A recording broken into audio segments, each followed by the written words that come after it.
The Junior Eurovision Song Contest is the Eurovision Song Contest's little brother, showcasing extraordinary talent aged 10 to 15. The EBU announced last October that the Belarusian member BTRC will host the 16th Junior Eurovision Song Contest in Minsk in 2018.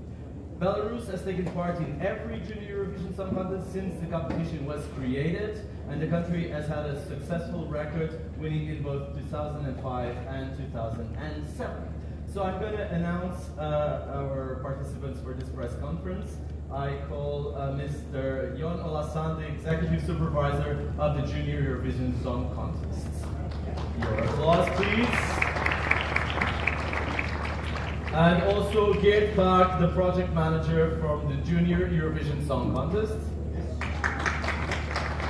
And the winner of the Junior Eurovision Song Contest 2017, Polina Bogusevich from Russia. Welcome. Welcome to Lisbon, Polina, and thank you for being here. So I'll start maybe with you, Anna, if that is okay. You can start, yes. So Belarus applied to host this year's contest, is that correct? That's correct. So how did the process go? Well, first of all, we decided that we should do the decision of the host broadcaster earlier than in previous years, simply to give the host broadcaster more time to prepare. So we took this decision at an earlier stage, and we think we will benefit from that. We know it's 1 year is a tight schedule. The process is like this, that we get several bids basically. We talk to our members, which we know very well, and then they submit their ideas, they submit a proposal for venue, proposal for a setup, and we evaluate this together with the steering group of Junior Eurovision Song Contest. So it's quite a broad evaluation, and then we decide on a host broadcaster that we think has the ability to do it, that can move the project forward, and that have exciting ideas. And that's how has actually been the case for Junior Eurovision Song Contest every year. So it's not like in the song contest, if you win it, you host it. Here we are working on a different. So you removed this clause of the winner having the first refusal. Yes, and I remember the discussion back in the days when that was decided, that to put so much pressure on young artist's shoulder could be a bit too much actually, to feel that you really have to bring the contest home. So that's why we do it in a softer way, so to say, but it works very well. And it makes sense. Thank you so much. Geert, how are the preparations progressing so far for the Junior Eurovision Song Contest in Minsk? They're going very well, but at the moment we are occupied with a big Eurovision, so it's quite hard for me actually to remember in which stage we are, but they're going very well. We started very early this year with the Belarusian host broadcaster, and they've organized tuning before, and very well in 2010, and now they have picked the venue, they have announced the slogan, which is Lights Up. They've released the logo, and we've confirmed the date to be on the 25th of November 2018. I'm sure Minsk will be a great host. Polina, I'm going to go here close to you. So congratulations for winning the Junior Eurovision Song Contest, and again, welcome to Lisbon. So tell us, how does it feel to win the Junior Eurovision Song Contest, and what have you been doing since you won? You know, first of all, I want to say that I'm very glad that I'm here. I'm very glad to be in Portugal, and I got 12 points from Portugal on Junior Eurovision. Good. So I want to say that I think my world changed around me, but not inside. So inside I'm just regular Polina, like as well, and my work around me changed, like more stages, more plans, more things to do, more work, a lot of work. So now I'm working hard, I'm trying to do my best. Very soon, new song. So. Okay, that's good news. And of course, the obvious question is it a dream for you to represent your country in the Eurovision Song Contest? I think this is a very, very big responsibility. So I think if people believe in me, if they can put this responsibility on me, I can do it. So I will be the happiest person if I can. But if people believe in me, if they can give me this chance, I'm ready.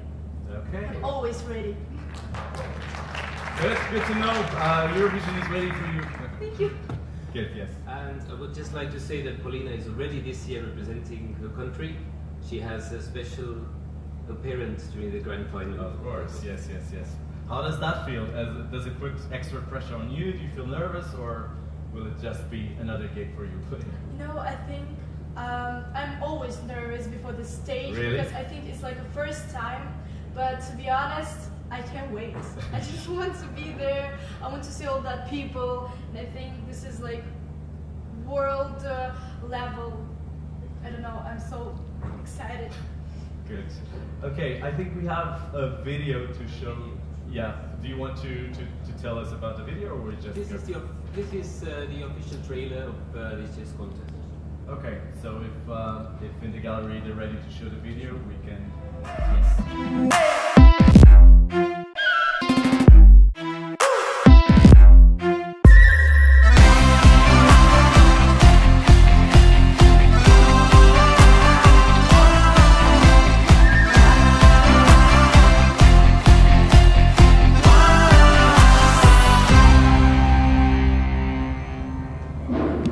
Beautiful images from Minsk, and now we go to the press. If there's questions to any of the participants, please go ahead. Yes, here on the second row. Thank you so much. Hey, I'm Pedro from the Portuguese website esc-plus. I want to know why do you decided to broadcast the junior contest during the afternoon, and if this decision will continue in 2018. The decision was taken after long discussions in the steering group of Junior Eurovision. And the reason we wanted to do that is, first of all, putting it on prime time slots. It will compete with a lot of other broadcasts on the main channels. Secondly, we saw that more and more broadcasters use this to actually strengthen their children's channels, and a lot of them have their prime broadcast in the late afternoon. So that's the main reason why we wanted to do it. We also know that in some markets it was running extremely late, like in Armenia and in Russia, and it was not a kid-friendly slot at all. So by doing that, we can give our members the opportunity to use their children's channels or their channels that runs in the afternoon, and we can give them spectacular content. And then they can also do reruns, of course, on different time slots. But that was the main reason. And for the time being, we have no thoughts of changing that. But let's see. There could be, but the members who takes it are very happy with this. Thank you. Okay. Yes, here. With the same question. Lisa Jane, most people know. So this last year, when we were in Georgia, you experimented with online voting, and I'm just wondering what has come from that. We know there was a little glitch, but we still had a vote, and that was valid. That was great. Is that something you're looking to continue with this year? And is it something that you could see bringing forward into Eurovision Song Contest in the future as well? Yes, we experimented with the worldwide online voting last year for the first time, and we'll continue that in Junior Eurovision Song Contest. We have worked for many months now on improving the platform to make sure that it works perfectly well next time, and it will do. But this is not something that we are at the moment planning to bring on to the Eurovision. Okay, thank you. Yes, here. Hi, one for esc-plus. I was wondering, have you made any new contact with the old participating countries such as Spain or other countries that were taking part at the Junior Eurovision and they are no longer taking part?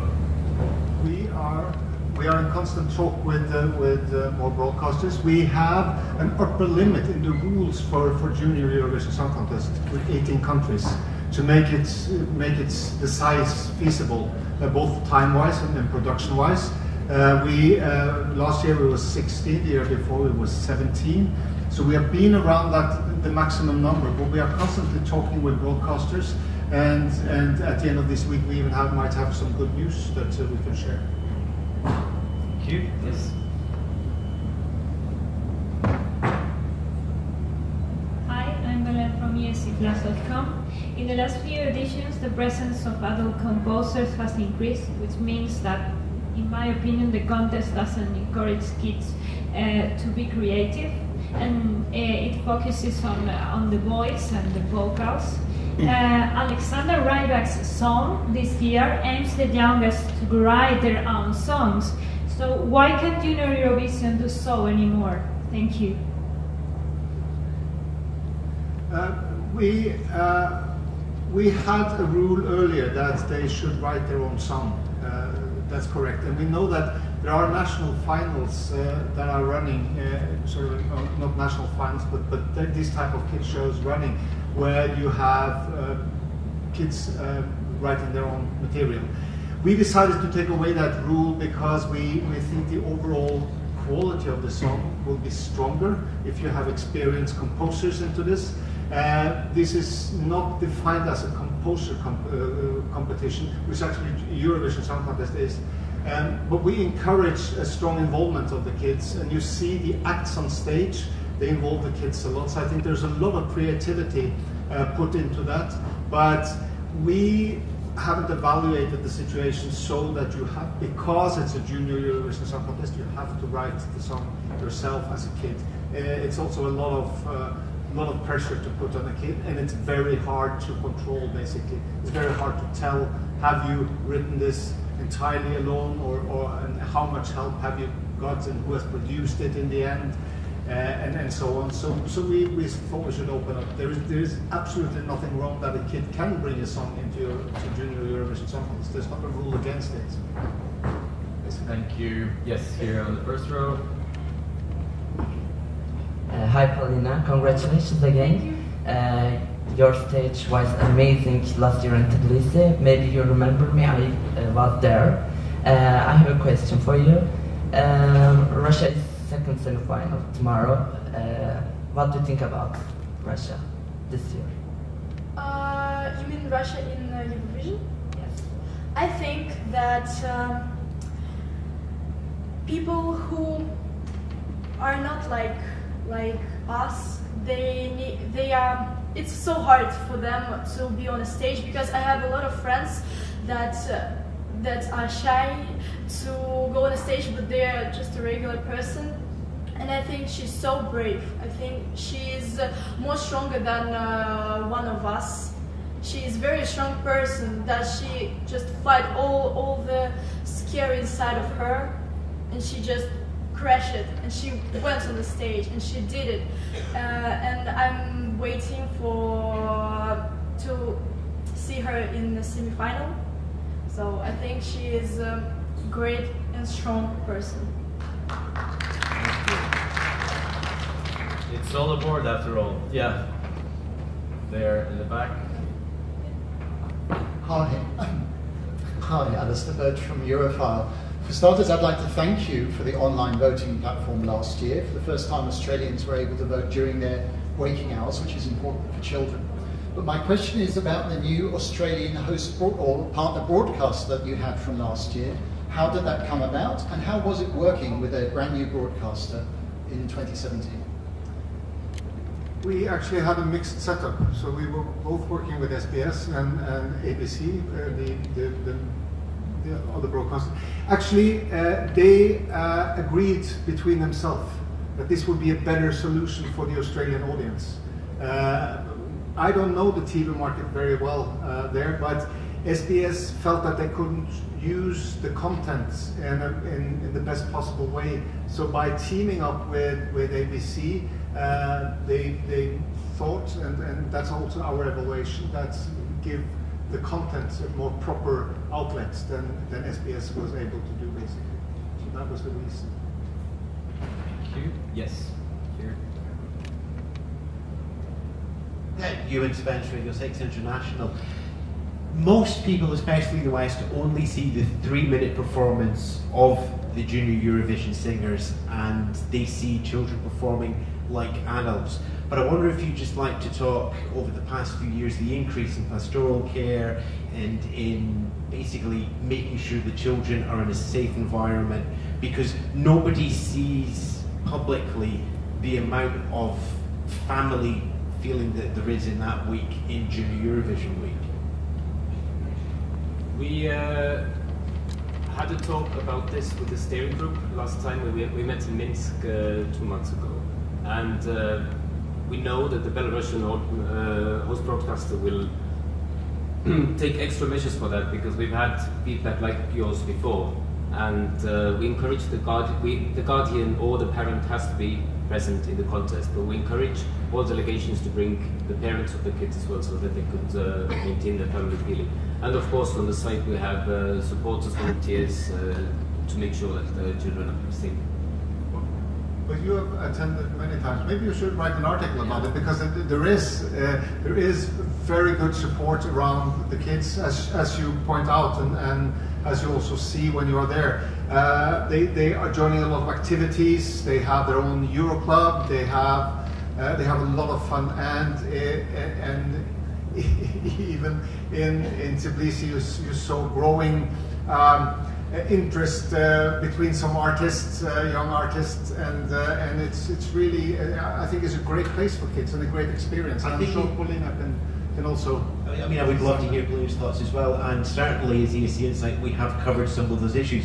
But as a parent myself, I'm very conscious that we're talking about children between 12 to 16-year-olds. They're not consciously putting themselves in the public space as say the stars at adult Eurovision. There has to be a certain amount of let children be children, and it's very hard for myself as a journalist to find that balance. We know what they do in the hotels, we can see them running around, we can see them at the Junior Euro Club, but that's a no-go area for the press, and anything that goes on there shouldn't be reported. So would you ever consider putting in a named person specifically for the care of the contestants that's outside of all the broadcasters' responsibilities and the delegations, that would act as a point of reference that as journalists we could use almost as a compliance feature? Yeah, that could be. We haven't seen any reason for that up till now. There have been different structure in the different years. We know that the kids, all the kids, or most of them at least, come with their parents, and who is better to take care of their children than parents.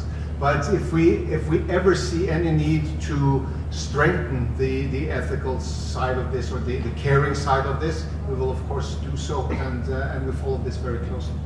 But maybe Paulina can say something about attending Junior Eurovision Song Contest. I don't know if that goes in line with. Yeah, can you tell us how did it go? All the Junior Eurovision week that you were there. Oh, I think that it was kind of the most big responsibility I've ever had. So I was very afraid to be ill, because a lot of times I just ill before some very, very important times for me. So we had a lot of rehearsals, and we had the main rehearsal before the final, and the final looked like it's a rehearsal, still rehearsal, and I still have a lot of days before the final, and I was very nervous because it was very, very hard period for me of working, of performing my song and doing the best. So I think when you are at the end of that way of working, you can't just believe in it. You say, oh no, I have a lot of time more than this. But it's like a kind of dream. You just don't know what to do, how to do, what's happening, you know? And during that very hectic week, did you have time to share experiences with the other contestants and form some sort of companionship spirit among all the contestants? You know, I want to say that Eurovision is like a contest, not just song and singing. So you show the culture of your country to every person who is sitting in is watching and who is doing his, I don't know. So I'm Russian, and I'm trying to explain to everyone how I'm proud of my country. And I think Eurovision gives you a chance to do this, to show people that you want to show your culture, you want to share it with them. So I'm happy that I had a little bit time to know something more about different countries from the guys. And create friendships also. Yes. Yes. Okay, one last question here on the second row.